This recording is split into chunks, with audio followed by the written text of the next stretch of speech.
Friends, next topic पे चलते हैं अब, जो कि अगला टॉपिक है हमारा propagation of T wave in rectangular wave guide.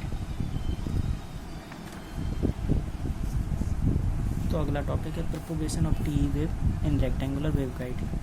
यहाँ पे देख सकते हैं आप, ये क्रॉस सेक्शन ऑफ रेक्टेंगुलर जो वेव गाइड है वो रेक्टेंगुलर है। ये एक्स एक्सिस, ये वाई एक्सिस, ये ओरिजिन हो गया। ठीक है, जो प्रोपोगेशन का डायरेक्शन है वो इसके अलॉन्ग है, जेड डायरेक्शन में।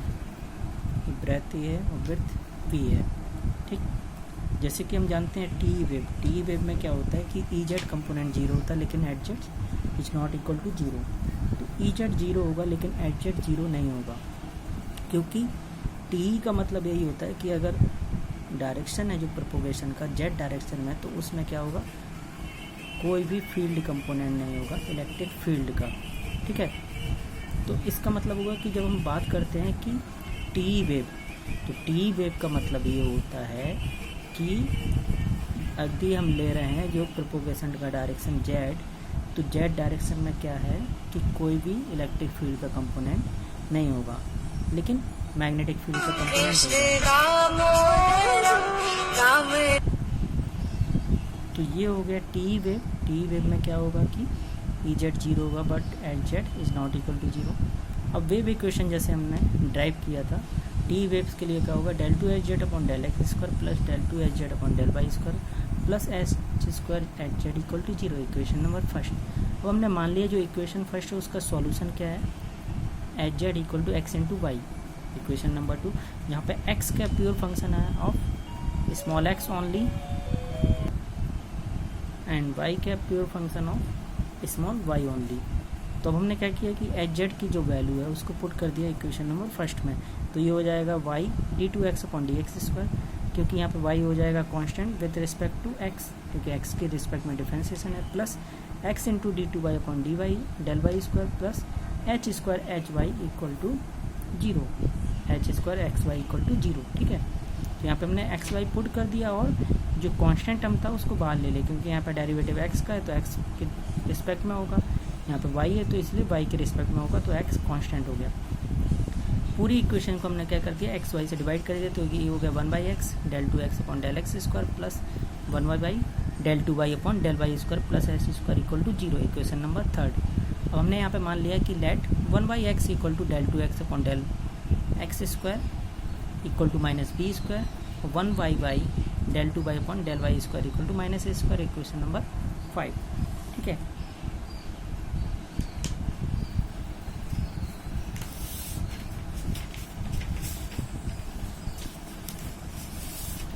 आगे देखते हैं हम कि अब जो है इक्वेशन नंबर मैंने आपको बताया 4 और 5।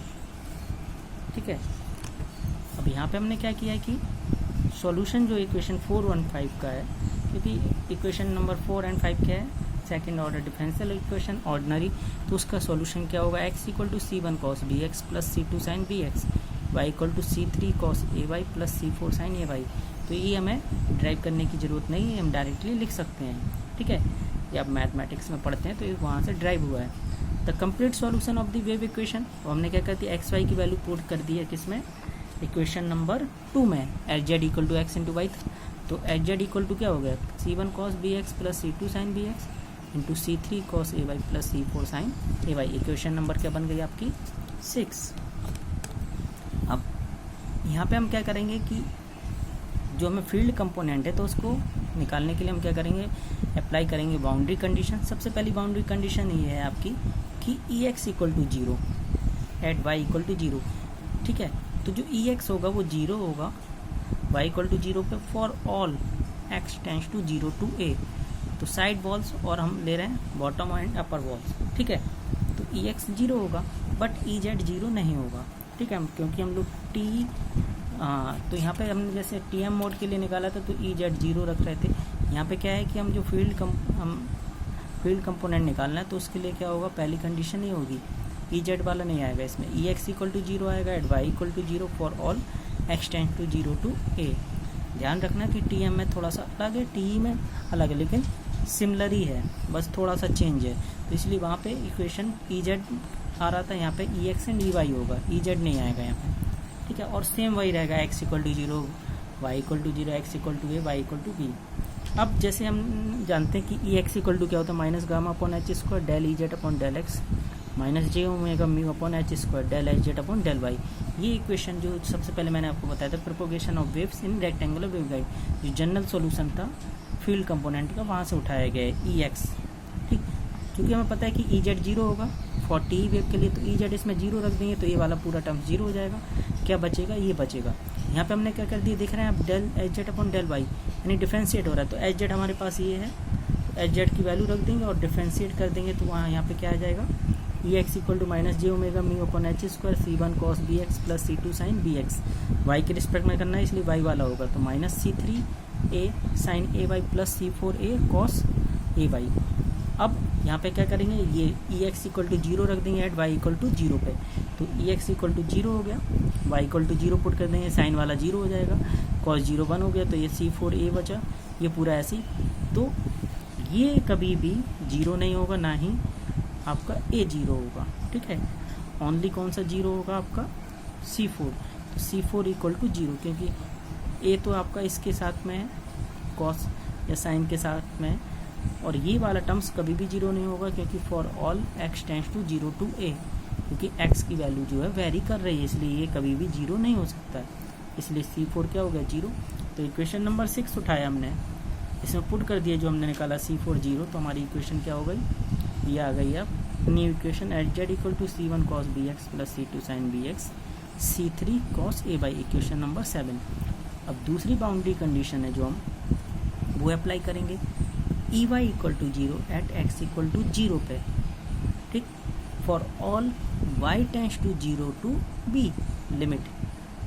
तो ई वाई ये भी हमारा क्या है, फील्ड कंपोनेंट, जो कि हम लोग ड्राइव कर चुके हैं पहली वाले, मैंने आपको बता चुका हूँ। सबसे पहले मैंने आपको बताया था propagation of wave in rectangular waveguide. तो minus gamma upon H square del E Z upon del Y plus J omega mu upon H square del H Z upon del X. तो यहाँ पे हम क्या करेंगे कि ई जेड 0 रख देंगे, तो ये वाला टर्म्स 0 हो जाएगा, और इसमें हमें क्या करना, एच जेड को एक्स के रिस्पेक्ट में डिफरेंशिएट करना है। तो जो इक्वेशन हमारी आ गई है इसी को रखेंगे हम। ठीक है, ऊपर वाली नहीं रखना है अपन, जो हमारी इक्वेशन नंबर 7 अब न्यू इक्वेशन आई है उसको पुट कर देंगे, तो ये ऐसे ही रहेगा। इसको डिफरेंशिएट किए तो हमें एक्स के रिस्पेक्ट में करना, तो C3 cos ए वाई ऐसे ही रहेगा। देखिए ये ऐसे, और एक्स के रिस्पेक्ट में करना तो ये क्या हो जाएगा, माइनस C1, बी बाहर आ जाएगा, तो देखिए साइन बी एक्स, कॉस का साइन हो गया, प्लस C2, इसका भी बाहर आ जाएगा, साइन का क्या हो जाएगा, कॉस बी एक्स। ठीक है, तो आगे इक्वेशन जो हमारी आती है वो इक्वेशन ये आ जाती है, आप देख सकते हैं यहाँ पर। तो then E Y equal to हमने 0 पुट कर दिया फॉर एक्स इक्वल टू 0 पे। ठीक है, तो प्रीवियस इक्वेशन में x इक्वल टू 0 पुट कर देंगे और ई वाई इक्वल टू 0। तो यहाँ पे हमारा जो इक्वेशन आएगा वो ये हो जाएगा। ठीक है, यहाँ पे cos ए वाई कभी भी 0 नहीं होगा, ना ही C3 0 होगा, ना ही B 0 होगा। 0 क्या होगा, C2, ओनली क्या होगा, C2, क्योंकि C2 वाला टर्म्स किसके साथ है आपका, ये है आपका x के साथ, और x वाली वैल्यू 0 हो सकती है, और जो y है वो कभी भी 0 नहीं होगी, क्योंकि y की वैल्यू वेरी कर रही 0 टू b। तो यहाँ पे आप देख सकते हैं C2 आ गया 0, तो इक्वेशन नंबर 7 से हम लेते हैं। तो इक्वेशन नंबर 7 में हम पुट कर देंगे C2, तो हमारी एच जेड इक्वल टू आ जाएगी C1 cos B X into C3 cos A Y, equation number. तो यहाँ पे हम देख रहे हैं इक्वेशन नंबर 8 आ गया हमारा। अब आगे हम देखते हैं कि E X, next boundary condition लगाएंगे, क्योंकि थर्ड बाउंड्री कंडीशन है E X equal to 0 at Y equal to B पे, for all X tends to 0 to A. तो फिर हमें पता है कि ई एक्स 0 है, तो ई एक्स वाली इक्वेशन लेना होगा। ई एक्स इक्वल टू क्या होगा, minus gamma upon H square del E Z upon del X minus J omega mu upon H square del H Z upon del Y.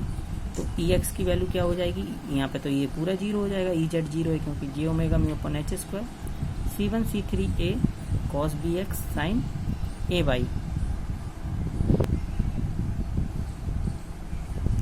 ये आ गया। फिर हमने क्या किया, एच जेड की वैल्यू पुट करके उसको डिफरेंशिएट कर दिया वाई के रिस्पेक्ट में, जो हमारी ये आई है। ठीक, तो J omega mu upon H square plus क्यों हो गया, क्योंकि यहाँ पे आप देख सकते हैं C1 C3 वाई के रिस्पेक्ट में करना तो कॉस बी एक्स तो ऐसे ही रहा, ये वाला क्या होगा माइनस होगा साइन, तो माइनस माइनस क्या हो जाएगा प्लस, इसलिए प्लस आ गया साइन ए वाई, और ए बाहर आ जाएगा इसलिए ये यहाँ पे बाहर आ गया। ठीक है, अब हम ई एक्स इक्वल टू 0 पुट कर दिए, वाई की वैल्यू भी पुट कर देंगे, तो देखिए वाई इक्वल टू बी हमने पुट कर दिया। ठीक, तो sine A B equal to 0, ये पूरा टर्म्स कभी भी 0 नहीं होगा, ओनली 0 क्या होगा sine A B. Sine A B equal to 0, तो साइन 0 का मतलब क्या है मल्टीपल ऑफ पाई, क्योंकि साइन में जो वैल्यू होती है 0 पाई 2 पाई इन सब में 0 होती है, इसलिए sine A B equal to 0 यानी साइन एन पाई। ठीक है,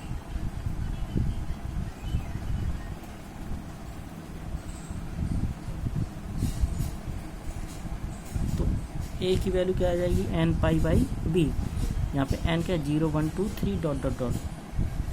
आगे देख सकते हैं हम नेक्स्ट जो कंडीशन है बाउंड्री कंडीशन है वो E Y equal to 0 at X equal to A पर for all Y tends to 0 to be. चूँकि ई वाई इक्वल टू क्या होता है minus gamma upon H square del E Z upon del Y plus J omega mu upon H square del H Z upon del X square, ये फिर 0 हो जाएगा। E Y हमने directly 0 put कर दिया, ये देखिए ऐसे ही रहेगा। अब एक्स के रिस्पेक्ट में हमें डिफरेंशिएट करना, ऊपर वाली जो इक्वेशन नंबर 8 है। ठीक, तो यहाँ पे माइनस आया है क्योंकि यहाँ पे हमें एक्स के रिस्पेक्ट में डिफरेंशिएट करना है, तो C1 C3 तो ऐसे ही रहेगा, ये माइनस साइन हो जाएगा, साइन बी एक्स और बी बाहर आ जाएगा, तो इसलिए यहाँ पे जो प्लस था वो माइनस हो गया, देखिए ये। ठीक है, C1 C3 B sine B X into cos A Y, ये वाला ऐसे ही रहेगा। अब यहाँ पे क्या होगा ओनली ये 0 होगा, साइन एक्स की वैल्यू हमने क्या रख दिया ए, तो sine B A equal to sine B A equal to sine M pi. ठीक है, तो ये यहाँ पे आ जाएगा, तो यहाँ पे हम ये sine B A equal to 0 equal to हम क्या लिख सकते हैं साइन एम पाई। ठीक है, तो v की वैल्यू क्या है एम पाई बाई ए, यहाँ पे m क्या 0 1 2 3 डॉट डॉट डॉट। ए और v की वैल्यू हम क्या करेंगे इक्वेशन नंबर 8 में पुट कर देंगे, तो हमारी जो इक्वेशन है वो क्या आ जाएगी हम देख सकते हैं।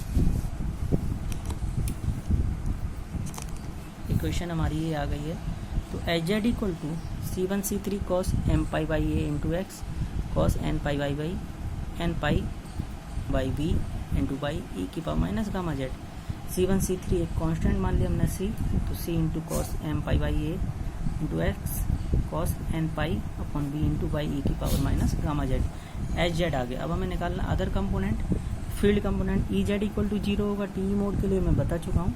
तो हमने जैसे जो ई एक्स है, हमें ई एक्स ई वाई कहाँ से मिलेगा, जो हमें पहले पता था इक्वेशन जनरल सॉल्यूशन होता है जो electric field component.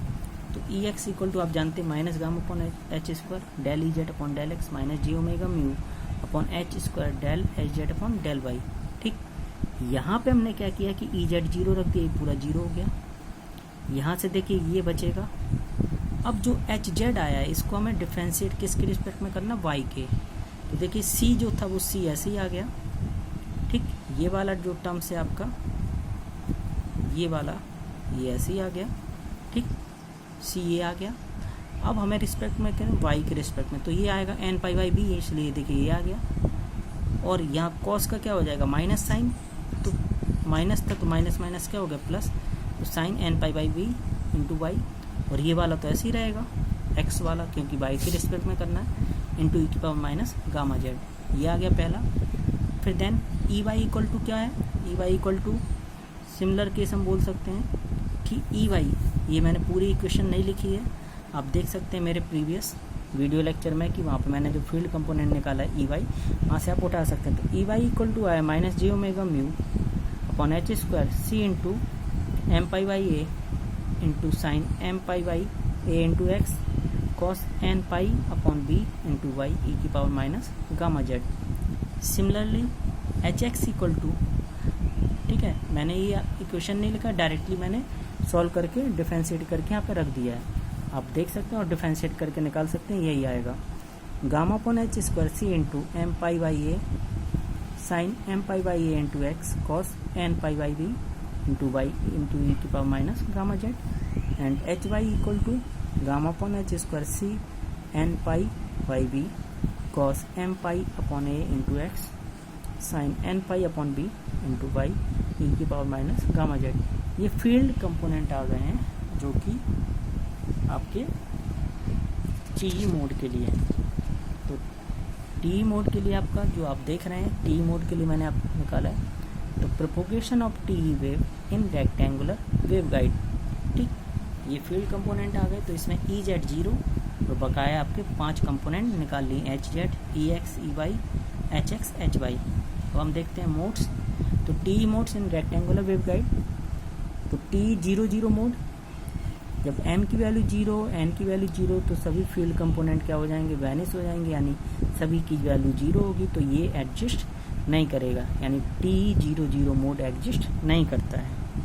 Next T01 mode, इसका मतलब है कि m की वैल्यू 0 है, n की वैल्यू 1 है, तो EY इक्वल टू 0 आएगा इसमें।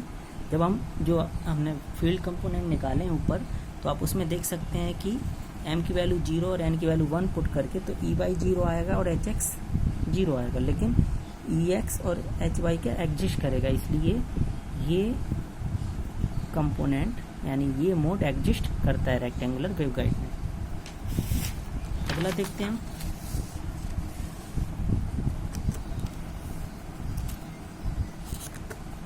अगला जो मोड है T10 यानी m की वैल्यू 0, m की वैल्यू 1 और n की वैल्यू 0 हम पुट करेंगे इक्वेशंस में।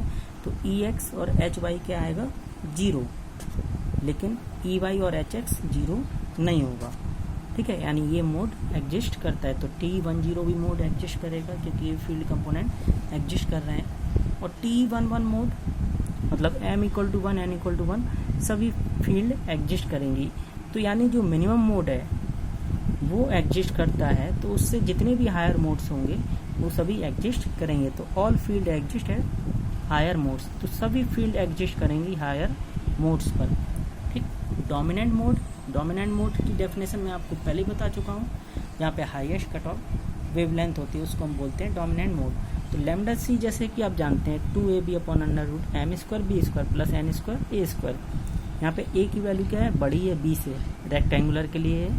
तो रेक्टेंगुलर वेवगाइड के लिए क्या होगा, a हमेशा a की डायमेंशन बड़ी होगी b से। तो T01 तो m की वैल्यू इसमें 0 रखेंगे, n 1 रखेंगे, ये 0 हो गया, ये 1, तो यहाँ से बाहर a आया, तो a से a कट गया कितना, lambda C equal to 2b। जब T10 हम निकालेंगे, m की वैल्यू 1 रख दी, n की वैल्यू 0, तो ये 0 हो गया। यहाँ से b आया तो b से b कट गया, क्या बचा 2a, lambda C equal to 2a। और T11 निकालेंगे तो लैम्डा सी इक्वल टू क्या आ जाएगा, यहाँ 1 यहाँ 1, 2ab upon under root a square plus b square, ये आ गया। तो ये देखिए इन तीनों में यदि हम निकालेंगे तो डोमिनेंट मोड कौन सा होगा, T10, क्योंकि a बड़ा है b से। तो ये तो सबसे ज़्यादा जहाँ पे कट ऑफ वेवलेंथ होगी उसको हम क्या बोलेंगे, डोमिनेंट मोड। तो ये a की वैल्यू देखो बड़ी है, तो इसीलिए इसी पे सबसे ज़्यादा वेवलेंथ आएगी, इस पर कभी नहीं आएगी क्योंकि b की वैल्यू छोटी है a से, तो ये तो इससे छोटा ही होगा। और ये भी देखो कभी बड़ा नहीं हो पाएगा अंडर रूट में नीचे, तो इसीलिए ये भी जो वेवलेंथ है वो भी क्या होगी, कम होगी इससे, इसलिए डोमिनेंट मोड कौन सा होगा, T10, ठीक।